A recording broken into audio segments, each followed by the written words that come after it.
Tolotra ny arahaba tompoko.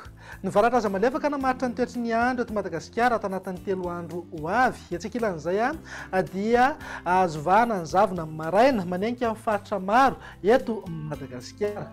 Tombana natevina kokoa izay ho an'ny afovoantany izay indrindra no anairana ny saintsika rehetra, indrindra ho an'ny mpamily sy ny ampampiasa ny lalam-pirenena mba hitandrina rehefa matevina ny zavona, satria mety akaiky kokoa ny fahitana ka aleo mitandrina fatratra sao hitera-doza. Raha ny vidin'ny toetry ny andro ho amin'ny rampitsy maraina jerena amin'ny Antsipriany dia azo orana malefaka ny any amin'ny manodidina ny faritra Ambatsoa.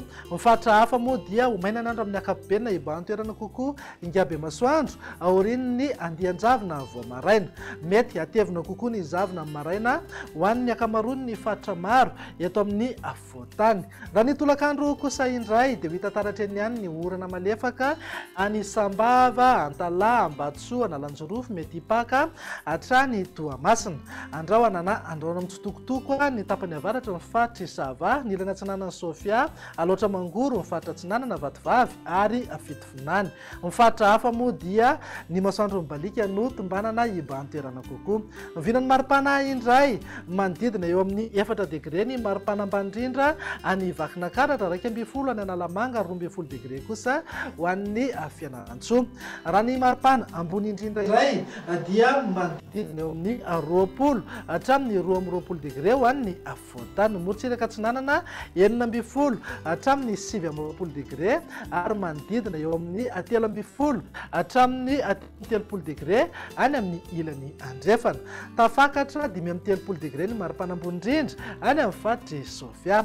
Ny vinan'ny toetry ny andro ny zoma kosa indray ary dia mety mbola azorana hatrany aloha ny any amin'ny manodidina ny Antalaha, Ambatsoa, Analanjorofo ary Toamasina. Andrahoana na andrahoana mitsitokotoko ny faritra Isava, ny ilany atsinanana Sofia, Aloatra Mangoro, mihazo amin'ny faritra Atsinanana sy Vatovavy. Ny faritra hafa moa dia ho maina ny andro amin'ny ankapobeny aorian'ny zavona maraina.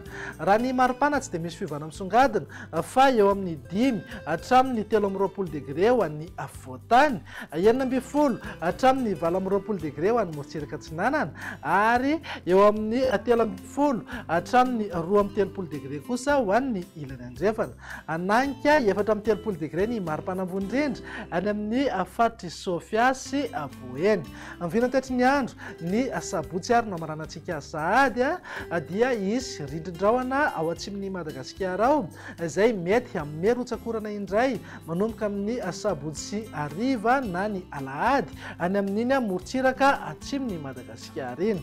Mety ahazorana ihany koa indray ny manodidina ny faritra Ambatsoa. Faritra hafa moa dia ho maina ny andro amin'ny ankapobeny na hibahan-toerana kokoa Ingaby Masoandro aorian'ny andian-javona maraina asaiky manerana ny faritra maro eto Madagasikara. Raha ny vinan'ny maripana indray dia manodidina eo amin'ny 15 hatramin'ny 20 degré morotsiraka Atsinanana, 13 hatramin'ny 13 degré ho an'ny ilany andrefana, mety ananika hatramin'ny 30 degré zay any amin'ny faritra Sofia.